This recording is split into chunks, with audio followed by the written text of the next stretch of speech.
بسم اللہ الرحمن الرحیم، السلام علیکم۔ پاک نیوز 91 میں خوش آمدید دوستو، چینل کو سبسکرائب کریں اور بیل آئیکن کو ضرور دبائیں تاکہ ہر ویڈیو آپ کو۔ ڈاکٹر شاہد مسعود صاحب کی صحت کے حوالے سے مجھے ایک افسوسناک خبر دیتے ہوئے نہایت دکھ ہو رہا ہے۔ کل مجھے پتا چلا، میں نے سوچا میں کل ہی ویڈیو بنا کے ڈاکٹر شاہد مسعود صاحب کے چاہنے والوں سے دعا کی اپیل کروں، لیکن یقین کرے افسوس اور دکھ کی وجہ سے میں نہیں بنا سکا ویڈیو۔ لیکن آج سوچا ڈاکٹر شاہد صاحب کے چاہنے والوں سے ڈاکٹر صاحب کی صحت کے لیے دعا کی اپیل کروں، کیونکہ بہت سارے چاہنے والے ایسے ہیں جو ڈاکٹر صاحب کی صحت کے متعلق پوچھتے رہتے ہیں اور ان کو ڈاکٹر صاحب کی بہت زیادہ فکر ہے۔ دوستو، جیسے کہ آپ لوگوں کو پتا ہے کہ ڈاکٹر صاحب جو ہے وہ پیمز ہاسپٹل کی کارڈیولوجی ڈپارٹمنٹ میں ایڈمٹ ہے۔ پرسوں ان کو جیل میں بے ہوش پایا گیا، جس کی وجہ سے وہ ہاسپٹل ابھی ایڈمٹ ہے۔ 7 بجے کے قریب وہ بے ہوش ہو گئے تھے اور ڈاکٹر صاحب کو تقریباً 40 سے 45 منٹ تک بے ہوش پایا گیا اور 9:30 بجے ان کو پیمز ہاسپٹل منتقل کیا۔ جب ڈاکٹر صاحب کو ہاسپٹل لایا گیا تو سینئر ڈاکٹر جو انہوں نے ابتدائی چیک اپ کیا، کچھ ٹیسٹ تھے وہ کرائے گئے اور باقی کچھ پروسیجر وغیرہ تھے وہ کیے اور ان کی رپورٹس کا انتظار کر رہے تھے۔ لیکن دوستوں، مجھے نہایت افسوس کے ساتھ کہنا پڑ رہا ہے کہ ڈاکٹر صاحب کو ایک انتہائی خطرناک بیماری کا انکشاف ہوا ہے۔ جب رپورٹس آئی تو وہاں کی سینئر ڈاکٹر کنسلٹنٹ جو تھے انہوں نے رپورٹس پر ریمارکس دیے ہیں، جس میں یہ لکھا ہے کہ ڈاکٹر صاحب کے دماغ کو جو خون اور آکسیجن کی جو ترسیل ہوتی ہے اس میں ایک کلوٹ نے رکاوٹ پیدا کی ہے، جس کی وجہ سے ڈاکٹر صاحب کی صحت پر کافی اثر پڑا ہے اور وہ بے ہوش ہو گئے تھے، جس کی وجہ سے دوستو یہ کلوٹ اتنا خطرناک قسم کا ہوتا ہے کہ اس کی وجہ سے سڈن ڈیتھ ہو جاتی ہے۔ اگر ٹائم پر ٹریٹمنٹ نہ ملے اور فوراً ہاسپٹل نہ لے جایا جائے تو یہ کسی بھی انسان کی جان چند لمحوں میں لے سکتا ہے۔ اب ڈاکٹر صاحب کی جو بیماری ڈائگنوز ہوئی ہے اس کو ٹرانزینٹ اسکیمک اٹیک کہتے ہیں۔ یہ ایک منی سٹروک جیسا ہے جس کا بر وقت علاج نہ کیا جائے تو یہ جان لیوا ثابت ہو سکتی ہے۔ جو کلوٹ ڈاکٹر صاحب کے بلڈ اور آکسیجن کی ترسیل میں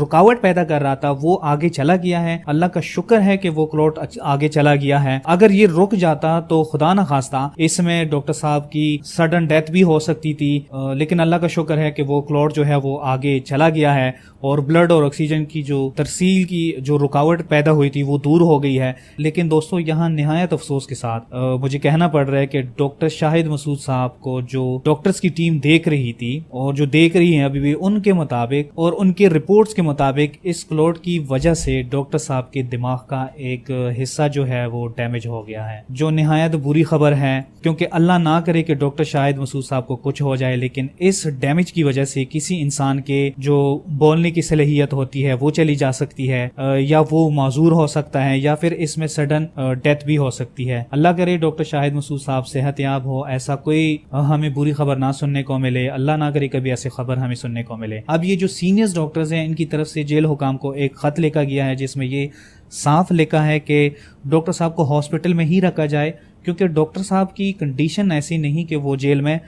رہے، جیل میں رہنا ان کے لیے نہایت خطرناک ثابت ہو سکتا ہے۔ پہلے جب ڈاکٹر صاحب کو پیمز لایا گیا تو کارڈیولوجسٹ نے چیک اپ کیا، ان کا کچھ ٹیسٹ کروائے گئے، ایکو، ای ٹی ٹی، کارڈیوگرافی کی گئی اور اس کے بعد کارڈیولوجسٹ نے ان کو نیورولوجسٹ کی طرف ریفر کیا، جہاں پر نیورولوجسٹ نے ٹیسٹ کروائے جس میں یہ بیماری ڈائگنوز ہوئی۔ اب ڈاکٹرز کی ایک ٹیم کمیٹی تشکیل کی جا رہی ہے جس میں اسلام آباد کی ایک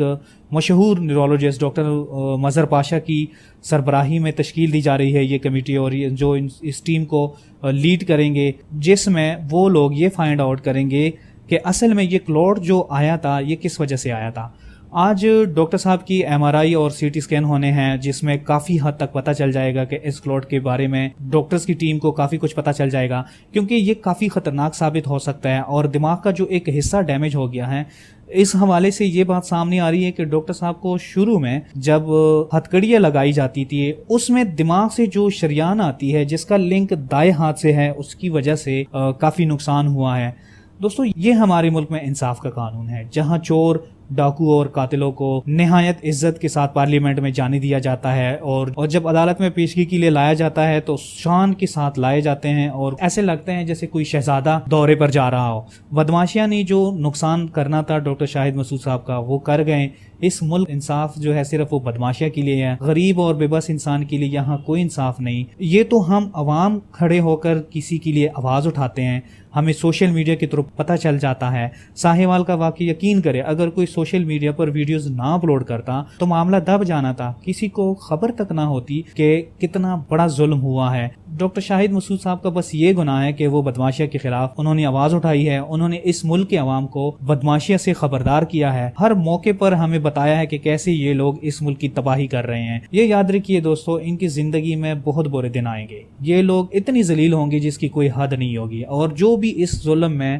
بدماشیہ کا ساتھ دے رہے ہیں وہ بھی اللہ کے پکڑ میں ضرور آئے گا. ڈاکٹر صاحب سے لوگ ملنے آ رہے ہیں, نیوز اینکرز, ان کے باقی دوست ہاسپٹل میں ملنے آ رہے ہیں, سب جیل بنائی گئی ہے ہاسپٹل کے اندر, ان سے ملاقات کے لیے لوگ آ رہے ہیں وہاں پہ. ان کے وکیل شاخاور بھی ملنے آیا تھا اور ڈاکٹر صاحب کی طرف سے 20 نکات کی ایک پٹیشن تیار کی ہے جو سپریم کورٹ آف پاکستان میں اسلام آباد ہائی کورٹ کی ضمانت خارج کرنے کے فیصلے کو ریجیکٹ کیے جانے کو چیلنج کیا جائے گا, اور ساتھ ساتھ ڈاکٹر صاحب کے کیس کے جو ہے ارلی کی بھی درخواست جمع کی جائے گی. انشاءاللہ امید ہے کہ ڈاکٹر صاحب جو ہے وہ بہت جلد باہر آئیں گے, کیونکہ ان کے چاہنے والے بہت زیادہ دعائیں مانگ رہے ہیں. اور میں آپ سب لوگوں سے جو بھی یہ سن رہا ہے, میں ان سے گزارش کروں گا کہ ڈاکٹر صاحب کی صحت کے لیے دعا کرے. انسانیت کے ناطے فرض بنتا ہے کہ ہم کسی کی صحت یابی کے لیے اللہ کے حضور دعا مانگے. مجھے یہ خبر سن کے شدید دکھ ہوا ہے, لیکن کیا کرے, بس اللہ پاک کا نظام ہے, اللہ پاک اپنے فیصلوں پر قادر ہے. انشاءاللہ ڈاکٹر صاحب کو اس کا اجر ضرور ملے گا, اور جو بدماشیاں ہیں ان کو یا ان کے خاندان میں کسی پر اس کا ظلم ضرور آئے گا,